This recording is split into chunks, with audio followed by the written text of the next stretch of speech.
maybe the top 3 things that you think need fixing, what would they be?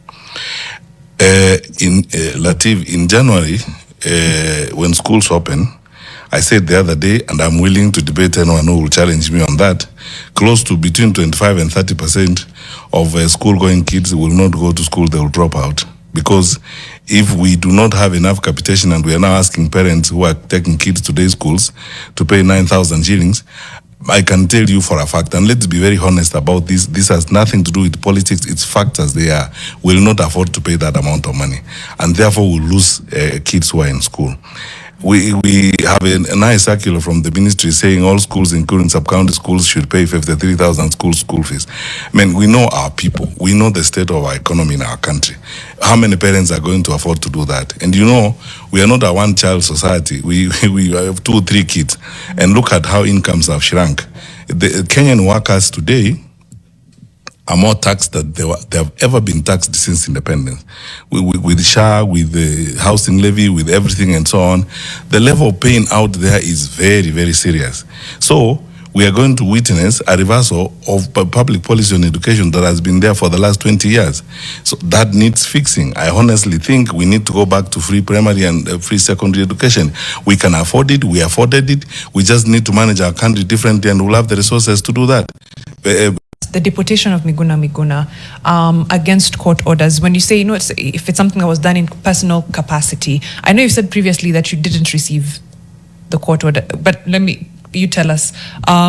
Yes, Miguna, the courts did find that his deportation was unlawful. You are again Interior CS at the time. That was your docket to declare him, I forget the term, but basically... Persona non grata. Persona non grata. Is that the legal terminology? Yeah. You know, I don't know what I'll ever do to be able to deal with this Miguna matter once and for all. Mic, yeah. Once and for all. Now it has become a point of amusement for me, and it's amusement because the court has pronounced itself several times on the matter. The supposed violation of a court order, I have been a competent court of jurisdiction, the Court of Appeal at 3-judge bench, has found out that I did not violate the court order. The matter has been explained several times. Now, I don't know why we keep going back to it. I think the populist nature of it sometimes prohibits people from understanding the matter in its own context. I am the first one to tell you that I deported a lot of people as Minister for Interior. Many of them, for criminal activities, non-Kenyans who were engaged in all manner of monkeying around and so on. The case of Miguna was fairly straightforward, and as I've explained before, I actually cannot see any violation. And I would like to ask journalists, including you guys, before you address this matter, please spare yourself some time. Go to the files and read some of the existing literature on this matter. Read the judgment by the High Court by Justice Lenaola on citizenship acquisition. Talk to some people at the Immigration Department on, when the new constitution kicked in, how will you regain your citizenship? If you had renounced your citizenship, the process is there. We've gone through that drama, I don't know how many times in my life. That piece of paper that is prescribed, to this day, by the way, even as I sit here before you today, Mariam, that is the same piece of paper people feel to regain their citizenship. It has never changed because it's provided for in the law. You cannot circumvent it. You cannot go around it. Right. And so I just don't see what my crime is on this matter, yet people keep coming back to it and so on and so forth. I guess I have many other weaknesses that people could dwell on. Yes. So find them and dwell on them, because that is a matter that has been settled and sorted out. So when this, the contempt of court ruling was overturned, but on procedure, not on merit, if I'm correct. On procedure, not on merit, meaning that it was the way it was done and handled. Yeah. Okay.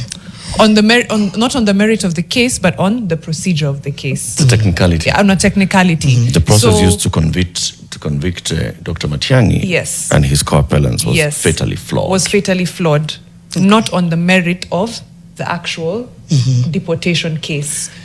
We can sit here and split hairs the whole morning, and I don't know. I can't pass judgment myself on when a court is right or wrong, because that's not within my province. All I know is that a competent court made a decision on this matter, and for heaven or hell's sake, I honestly think there are many other things that we need to do in this life than concentrate on that particular one incident.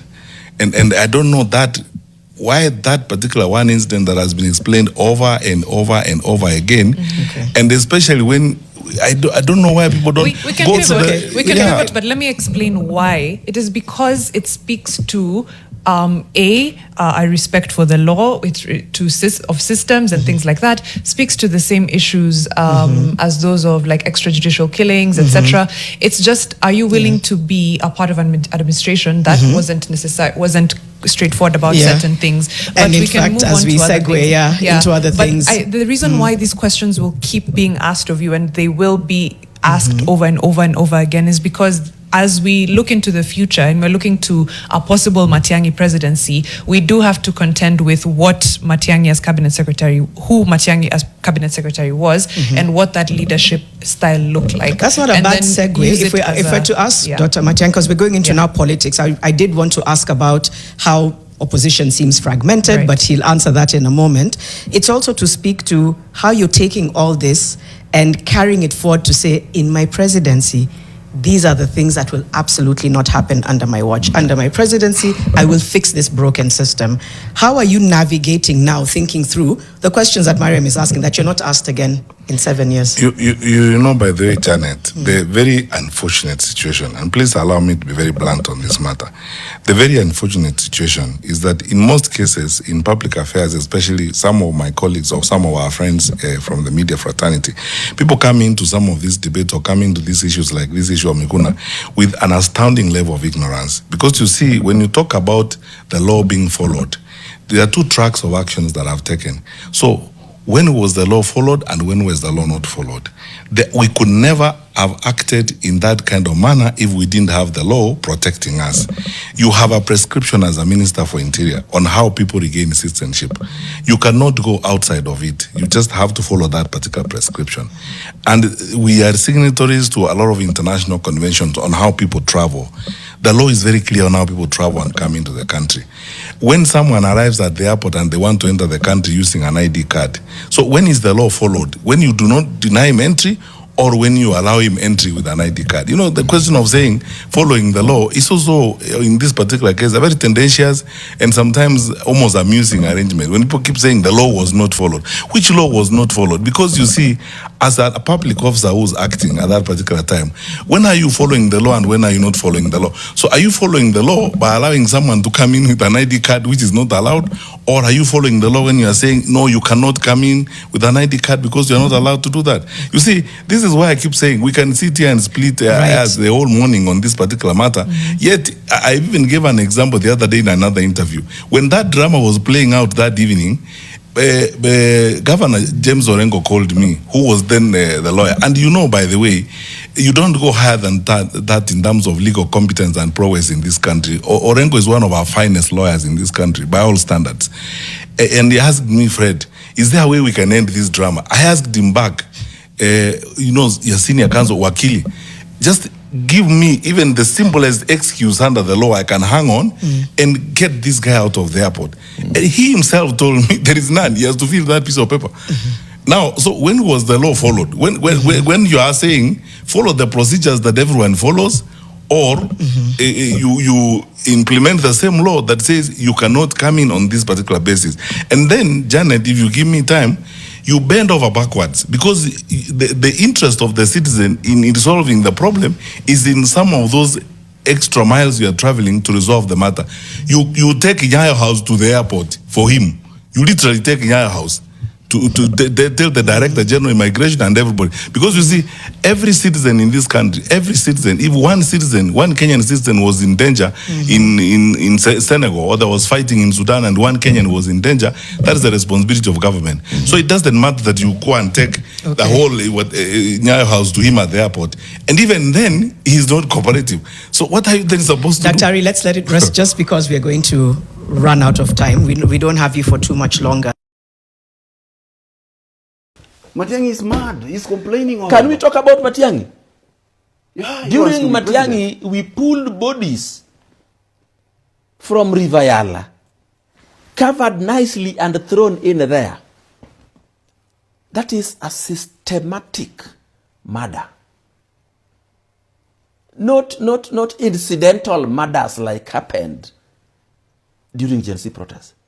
That means you taken, murdered all the time to put them together and throw them in a river. That should not talk where people are talking. It is during Matiangi that court orders were obeyed as a policy.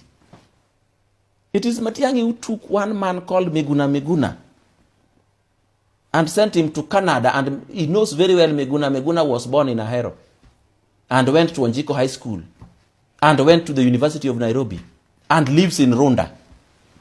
Matiangi woke up one morning and said all school buses will be yellow without public participation. Woke up one morning and said police uniform will be blue without public participation. How can he talk where sane people are talking? If he wants to be sanitized, he needs to come and confess to Kenyans.